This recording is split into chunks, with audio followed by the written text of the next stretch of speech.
দীঘায় জগন্নাথ মন্দির উদ্বোধনকে কেন্দ্র করে রাজনৈতিক তরজা। আপনারা জানেন 30 তারিখ অক্ষয় তৃতীয়ার পুণ্যলগ্নে দীঘার জগন্নাথ মন্দিরের শুভ উদ্বোধন, আর সেখানে যাওয়ার জন্য মুখিয়ে রয়েছেন প্রত্যেকেই। কিন্তু সেখানেই গণ্ডগোল, দক্ষিণ পূর্ব রেল পরিষেবা বাতিল। আপনাদের জানিয়ে রাখবো আরও একবার, দীঘায় জগন্নাথ মন্দির উদ্বোধনকে কেন্দ্র করে রাজনৈতিক তরজা। দক্ষিণ পূর্ব রেল পরিষেবা বাতিল, মুখিয়ে রয়েছেন মানুষ। পুরীর আদলেই দীঘার জগন্নাথ মন্দির, সেখানে পুরীর নিয়মকানুন মেনেই উদ্বোধন হবে, পুজো চলবে। সেই মন্দির অনেক দিনের অপেক্ষার অবসান ঘটতে চলেছে, সেখানে যাবার জন্য মানুষ আইঢাই করছেন। কিন্তু সেখানে খবর এলো যে দক্ষিণ পূর্ব রেল পরিষেবা বাতিল, সেখানেই রাজনীতি খুঁজছেন একাংশ। দীঘায় জগন্নাথ মন্দিরের উদ্বোধন হতে চলেছে অক্ষয় তৃতীয়ার দিন, কিন্তু তার আগেই দক্ষিণ পূর্ব রেলওয়ের একটি গুরুত্বপূর্ণ ঘোষণায় রাজনীতির আঙিনায় উত্তেজনা।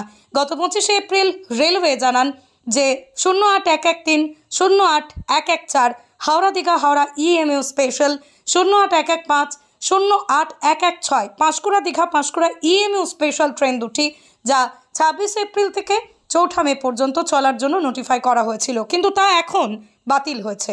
বাতিলের কারণ রেকের অভাব, অপারেশনাল সমস্যার কথা উল্লেখ করা হয়েছে। এই সিদ্ধান্তে রাজনৈতিক মহলে তীব্র প্রতিক্রিয়া সৃষ্টি হয়েছে।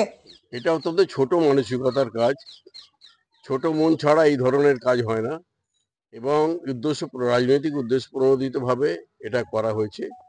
কারণ যেখানে রেগুলার ট্রেন চলে হাওড়া দীঘা পাঁশকুড়া দীঘা, সেদিন হঠাৎ বন্ধ হয়ে গেল, 4 তারিখ পর্যন্ত বন্ধ থাকবে, এই ধরনের আমরা কখনো শুনিনি। এর আগেও আমরা দেখেছি ইচ্ছাকৃতভাবে আমাদের ট্রেন দেওয়া হয়নি, ট্রেন বন্ধ করে দেওয়া হয়েছে, ট্রেন চলা নানাভাবে, কিন্তু এইভাবে আটকাতে পারবে না। লক্ষাধিক মানুষের ভিড় হবে, একটা রেকর্ড ভিড় হবে, ইতিহাস তৈরি হবে দীঘাতে সেদিনে 30 তারিখে। সুতরাং যতই চক্রান্ত করুক আমাদের কেন্দ্রীয় সরকার বা বিজেপি পার্টি, কখনো কোনো লাভ হবে না তাদের। কারণ তারা ছোট মনের পরিচয়, তারা ছোট, এটা বাংলার মানুষ বুঝতে পেরে গেছে, এবং সেই কারণে বাংলার মানুষ তাদেরকে উপযুক্ত শাস্তি দেবে। এই জন্য কি কোনো বাস বা এরকম কোনো অন্য কোনো যানবাহন যাবে? সে তো নিশ্চয়ই, সে তো সব রকম ব্যবস্থা করে দেবে সরকার, সব রকম ব্যবস্থা করবে, পাবলিক এমনি যাবে, নিজেরাই যাবে।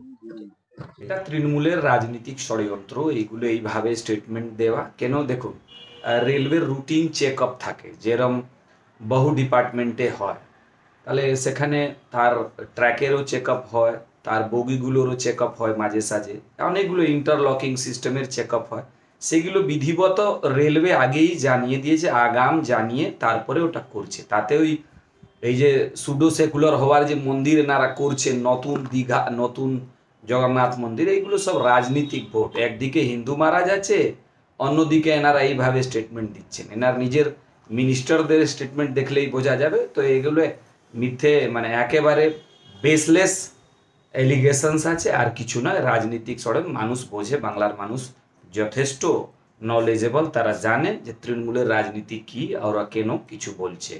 ওম প্রকাশ সিং, জেলা সদর, হাওড়া সদর জেলা বিজেপি।